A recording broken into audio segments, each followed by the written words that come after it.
देखो, जब हम 30-40 साल से गिर रहे हैं वोट, पहले बड़े बूढ़े साइकिल पे पैदल जमुना पार करके जाते थे। अब तो हमारे पास बहुत गाड़ी है, अपनी गाड़ी से चले जाओ। कितनी स्टेट को क्रॉस करके वोट देने जाते हैं? उत्तर प्रदेश में, फिर हरियाणा, दिल्ली और फिर उत्तर प्रदेश। ये शर्मा के अलावा कोई भी सुनने वाला नहीं, कोई आता ही नहीं है यहाँ। वोट के चक्कर में तो आ जाएंगे, वोट के बाद में फिर नहीं जयराम जी की। राशन भी लाना होता तो हम हरियाणा के गाँव में जाते हैं। हमारे यूपी से टच है, 1982 से यूपी का गाँव है और यूपी से हमें कोई भी कनेक्टिविटी किसी प्रकार की नहीं है। हम खुद अपने वाहन लेके जाते हैं, जैसे भी जाते हैं पोलिंग करके आते हैं। हमें तो ये नहीं पता होता कौन सी पार्टी से कौन सा विधायक है, कौन सांसद खड़ा हुआ है। दिल्ली से कुछ मिनटों की दूरी पर नोएडा और ग्रेटर नोएडा पड़ता है और ग्रेटर नोएडा और नोएडा के विकास की बात करें तो यहाँ का विकास कार्य बेहद तेजी से चल रहा है। लेकिन हम लोग इस वक्त एक ऐसे गांव में मौजूद हैं जहां पर शिक्षा, चिकित्सा, विकास तो दूर की बात है, यहाँ पर गांव के लोगों के पास इनका खुद का पोलिंग बूथ नहीं है। जो इनका खुद का एक अधिकार है वोट देने का, उसकी सुविधा ही इस गांव के लोगों के पास नहीं है। हम लोग बात कर रहे हैं दलेलपुर गांव की, जहां पर इन लोगों के पास ना ही इनका खुद का पोलिंग बूथ है। ये लोग लगभग 40 किलोमीटर दूर जाते हैं वोट करने, जो कि एकमात्र इनका खुद का अधिकार है। साथ ही मैं आपको बता दूं कि इस गांव से हमारे देश की ही एक लड़की है जिन्होंने 4 बार नेशनल खेला है और कई बार एशिया भी खेला है। चौथे स्थान पर वो आई हैं, आस्था त्यागी उनका नाम है। 4 बार उनको गोल्ड मेडल भी मिल चुका है। गांव के कुछ लोग मेरे साथ मौजूद हैं और आस्था त्यागी के पिता भी इस वक्त मेरे साथ मौजूद हैं। आखिर गांव में इतने लंबे समय से ये समस्या है, इस समस्या का अभी तक हल नहीं हुआ है।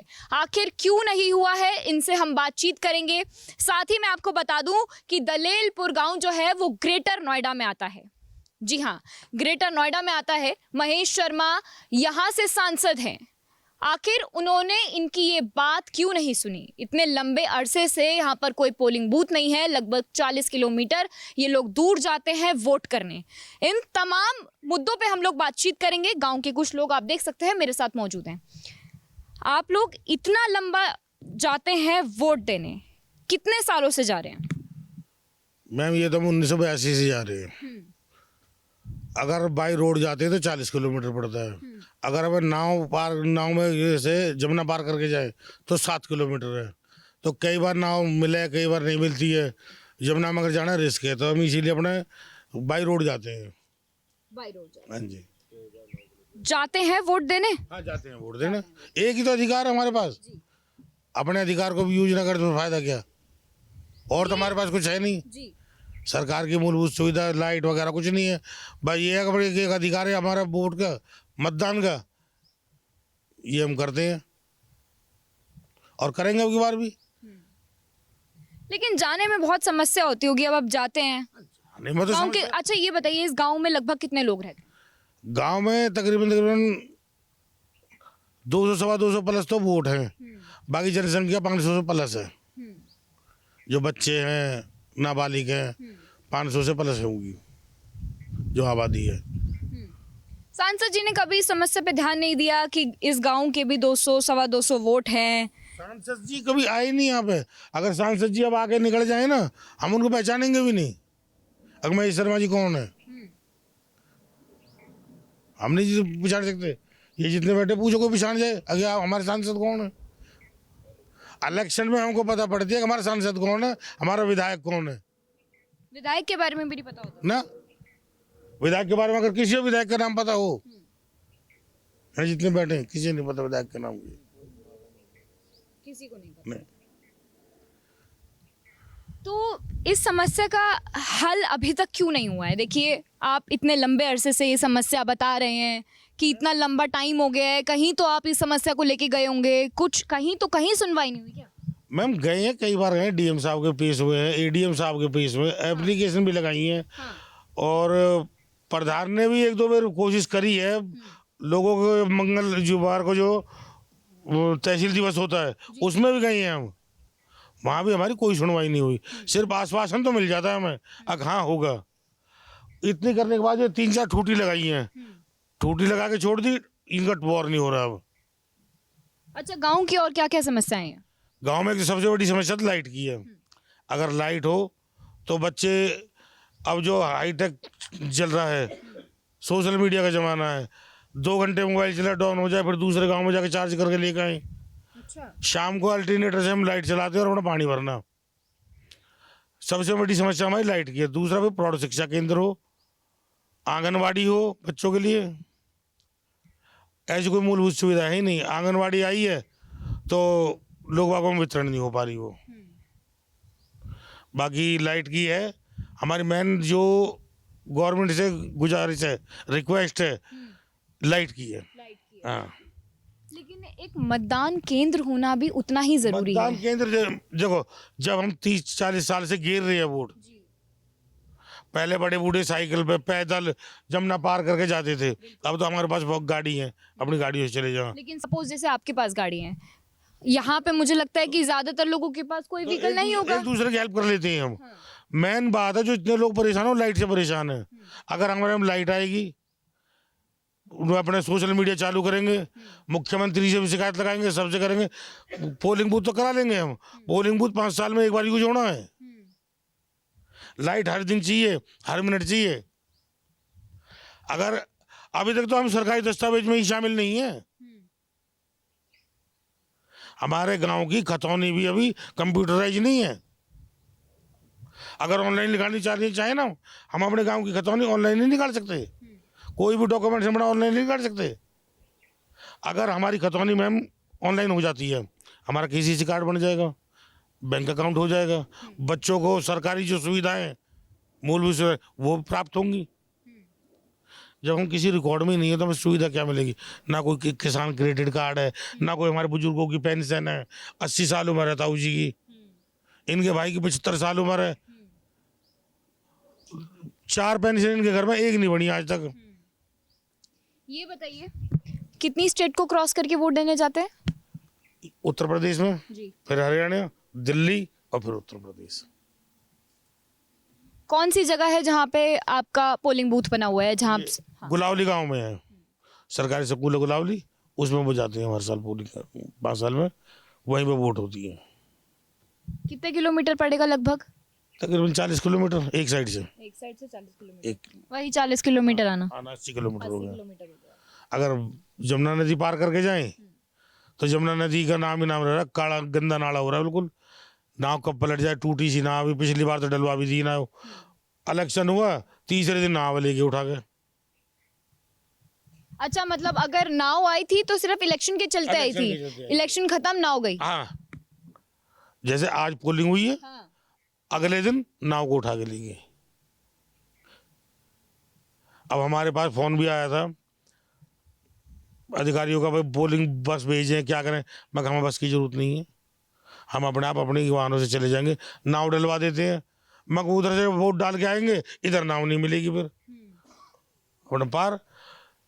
तो SDM साहब भी आए दौरे पर, बोल के गए, SDM साहब आए थे, क्योंकि बीच में हमने कह दिया बहिष्कार कर रहे हैं इलेक्शन का। तो SDM साहब आए, पूछ के गए भाई क्या परेशानी है, क्यों? जब बताइए उन्हें, मगर लाइट देखो, लाइट नहीं है। मेरे गांव में आपको खंबा नहीं मिल सकता लाइट का, लाइट की तो छोड़ो, बिजली का तार नहीं मिल सकता। तो वो भी आश्वासन दे के चले गए, अब सुनेंगे आपके करेंगे। ये बताइए, इतनी तपती गर्मी में जाते हैं वोट देने? जाना पड़ता है, क्या करें,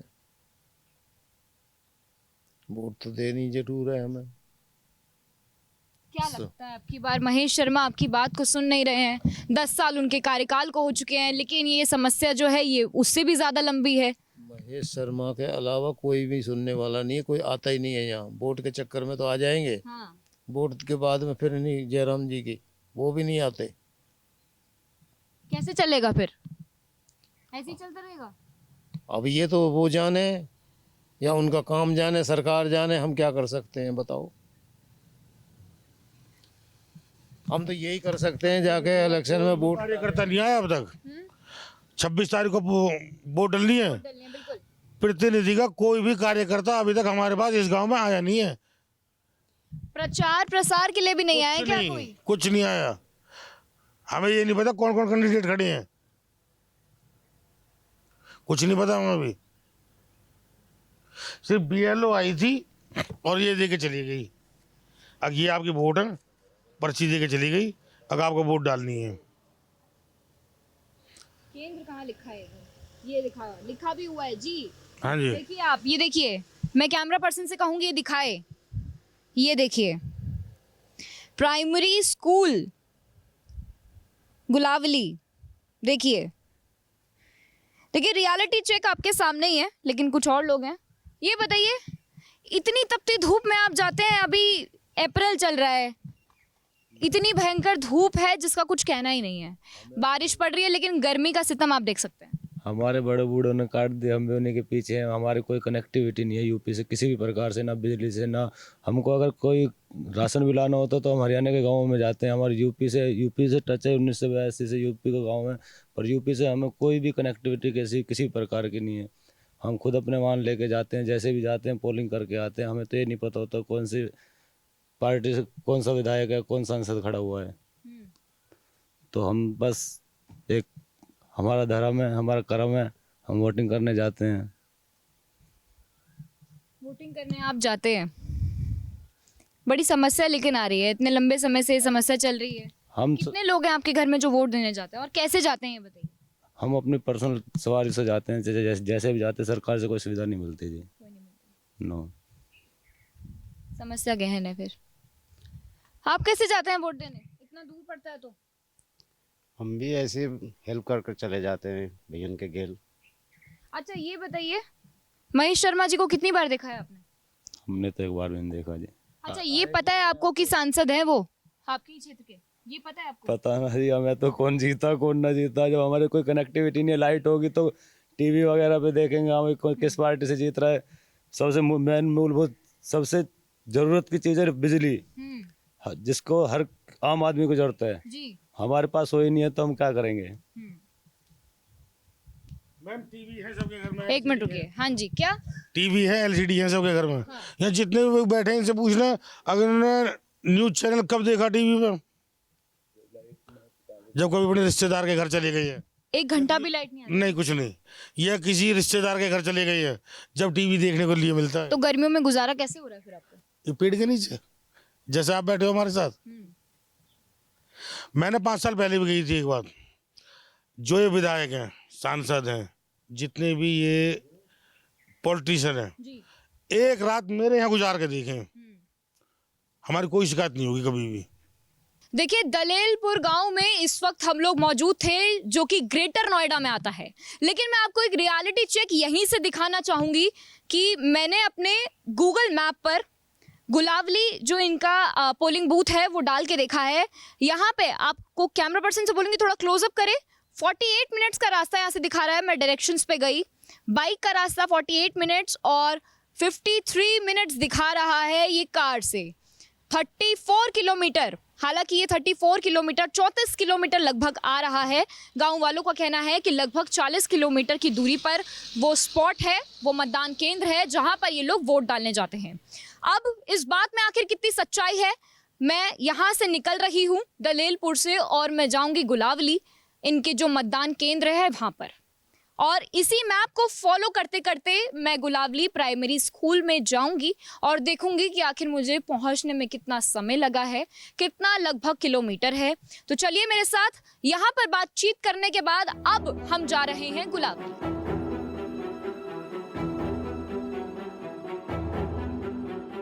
देखिए, हम लोग दलेलपुर से निकलकर अब गुलावली की ओर जा रहे हैं, जहां पर लोगों का ये कहना है कि वो लगभग 40 किलोमीटर के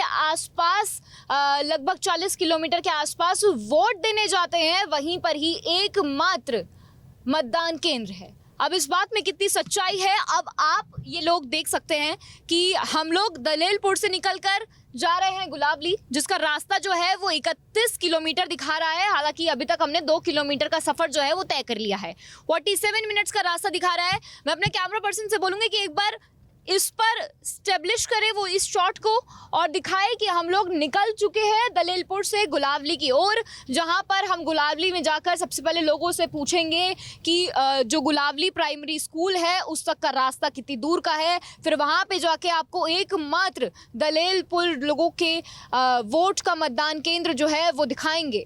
चलिए चलते हैं, गुलावली जा रहे हैं इस वक्त हम। देखिए हम लोग दलेलपुर गांव से निकले थे गुलावली मतदान केंद्र के लिए, जहां पर दलेलपुर गांव के लोग जो हैं वो अपना एकमात्र अधिकार का इस्तेमाल करने गुलावली मतदान केंद्र में आएंगे। इस वक्त आप देख सकते हैं कि मतदान की जो प्रक्रिया है वो उसकी जो तैयारी है वो यहाँ पर चल रही है। यहीं पर ही मतदान होगा, दलेलपुर से लोग आएंगे मतदान करने, वो यहीं पर ही वो जगह है जहां पर वो लोग मतदान करेंगे। इतनी तपती गर्मी में, इतनी तपती धूप में और 40 किलोमीटर का लंबा सफ़र तय करने वो यहाँ पे मतदान करने आएंगे। 40 किलोमीटर यहाँ पर आएंगे, फिर 40 किलोमीटर वापस अपने घर जाएंगे। तो ऐसे देखा जाए तो लगभग 80 किलोमीटर का दायरा वो तय करेंगे, 80 किलोमीटर का सफ़र वो तय करेंगे अपने मतदान का इस्तेमाल करने के लिए, वोट का इस्तेमाल करने के लिए कि किसकी सरकार वो चाहते हैं। हालांकि हमने उनसे बातचीत की थी और बातचीत में हमें ये भी पता लगा कि जिस दिन इलेक्शन होता है उस दिन एक गांव का रास्ता है, यमुना का एक रास्ता है जो कि गांव वालों के लिए यमुना में एक नाव लेकर आती है। उस दिन सुबह नाव आती है और शाम को जब वोटिंग की प्रक्रिया समाप्त हो जाती है तब वो नाव वहाँ से चली जाती है। उन्होंने बताया कि अधिकारी जो हैं, बड़े स्तर के अधिकारी जो हैं, वो एक दिन के लिए गांव वालों को मतदान के लिए नाव दे देते हैं, वहाँ पे प्रोवाइड करवा देते हैं, जो कि 8 से 10 किलोमीटर तक का सफ़र जो है वो यमुना के थ्रू प्रोवाइड कराती है। अब इसमें सोचने वाली बात यह है कि अपने मतदान का इस्तेमाल करने के लिए लोग 40 किलोमीटर चलकर यहाँ पर आ रहे हैं, इतनी तपती गर्मी में, इतनी तपती धूप में। अब आप क्या सोचते हैं? हालांकि इस वक्त यहाँ पे टेम्परेचर बहुत, पारा जो है वो चढ़ा हुआ है। चलिए मैं आपको ये भी दिखा देती हूँ कि इस वक्त यहाँ पर जो टेम्परेचर है वो क्या है। ये देखिए 37 डिग्री सेल्सियस यहाँ पर इस वक्त टेम्परेचर है। मैं आपको अपनी लोकेशन पर आपको करंट में दिखा रही हूँ कि 37 डिग्री टेम्परेचर इस वक्त यहाँ पे दिखा रहा है। तो आप अंदाज़ा इस बात से ही लगा सकते हैं कि धूप में लोग आते हैं अपने मतदान का इस्तेमाल करने, वोट करने। हालांकि चुनाव आयोग ने कहा था, जब उन्होंने चुनावों की तारीखों का ऐलान किया था तब उन्होंने बहुत बड़ी बात की थी कि हम चाहते हैं कि अब की बार लोग जो है वो मतदान ज़्यादा से ज़्यादा करें, अपने अधिकार का ज़्यादा से ज़्यादा इस्तेमाल करें। लेकिन बहुत सीधी सी बात है, कैसे कोई अपने मतदान का इस्तेमाल करेगा जब वो 40 किलोमीटर का लंबा सफ़र तय कर आएगा।